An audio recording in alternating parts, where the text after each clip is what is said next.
Très bien. Donc, dans cette vidéo, nous allons configurer notre premier composant Telerik. On va utiliser le composant, par exemple, autocomplete. Mais pour cela, nous allons switcher au niveau du site web de Telerik pour voir la documentation. Donc, ici, je suis au niveau de Docs and Support.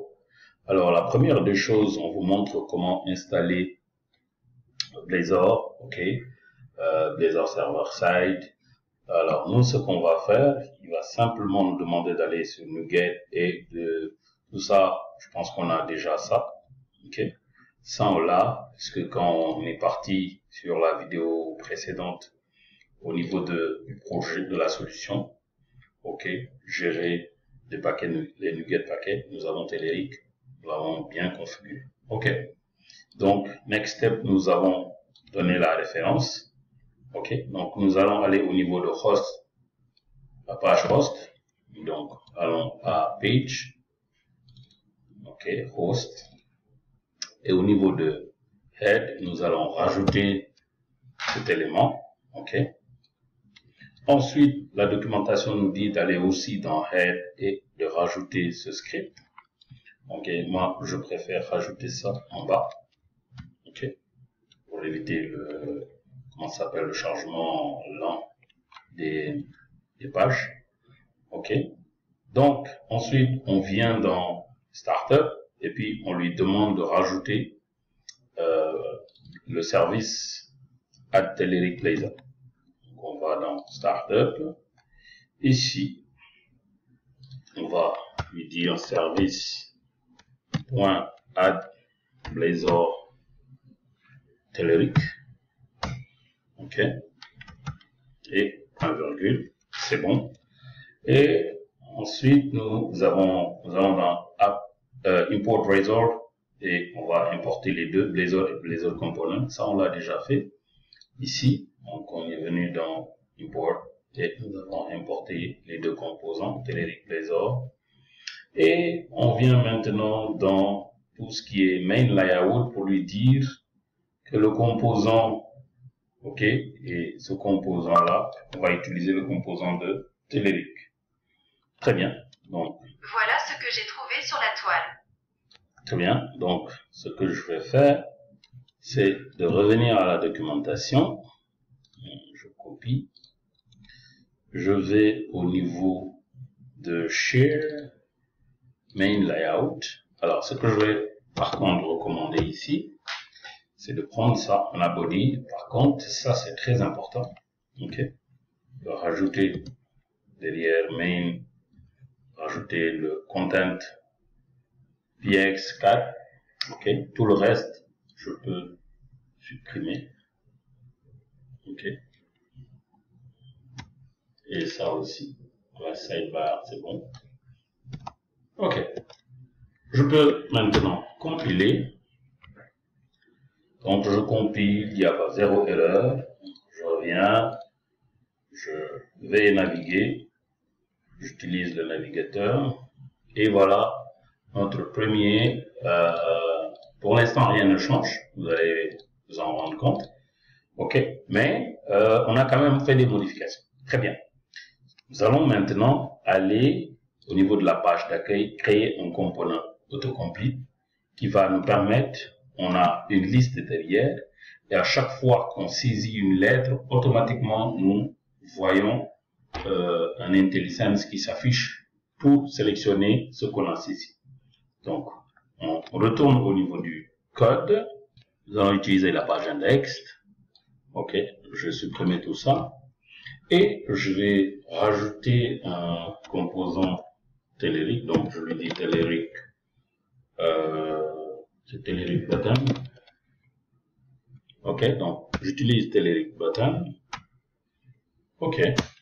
Et dans Telerik button, il y a, je lui dis on click. Alors, on click, je lui dis say hello. Ok. Donc, say hello. Et je lui dis ici, bon, c'est un bouton, primary égale à true. Très simple. Ok. Donc, à l'intérieur, je lui dis dites bonjour. Un exclamation. Ok. Donc, c'est normal que comment ça s'appelle, cette fonction n'existe pas. Donc, je vais ici gérer donc code. Alors, dans le code, je vais créer un markup. Donc, je fais un markup string. Donc, je lui dis hello. OK. Et je vais créer un, on va dire, oui, c'est bon. Je vais créer donc void say hello. OK. Donc, dans say hello, je vais simplement mettre string, donc message equal to, donc je vais formater, donc string dot format, format. Ensuite, dot format, ce que je vais faire, voilà, donc je lui dis hello from, donc je vais mettre strong, je fais ça, contrôle, et je vais fermer le strong, ok, donc strong, Telerik Blazor, ok, et je lui dis donc Telerik Blazor add, et je donne un paramètre, le paramètre 0, ok. Alors ici, je vais lui donner simplement le paramètre ici, datetime.now. Ok, c'est tout. Donc point virgule. Et je lui dis au finish,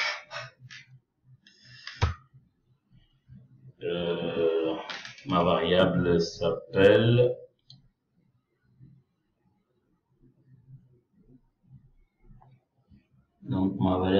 hello. Donc hello, voilà, hello égale à new markup string, mais markup string doit recevoir un paramètre. Donc je vais prendre celui-là avec le paramètre à afficher. Le paramètre à afficher, c'est message. Très bien. Donc je compile, CTRL SHIFT B, vous voyez que l'erreur a disparu ici. Donc, je reviens ici, je fais un reload, et oups, dites bonjour, clic. Ok, il y a quelque chose qui ne marche pas, donc rapidement je vais voir c'est quoi. On revient ici sur le code. Voilà. Alors c'est normal parce que hello, il n'y a nulle part où on l'affiche, donc je vais mettre simplement ici hello, c'est tout. Très bien. Donc je recompile pour voir ce que ça donne. Ok, reload. Oops. Voilà, hello from Telerik Blazor at, voilà, quand je clique encore, l'heure change. Ok, donc voilà notre premier Telerik Wild. Ok, donc aujourd'hui c'est un simple ici. Donc je vais vous montrer rapidement, c'est ce bouton-là, Telerik button. Ok, dites bonjour, et ensuite j'utilise ce message-là. Je lui renvoie le mockup qui doit, le markup, donc le HTML qui va afficher à ce niveau-là.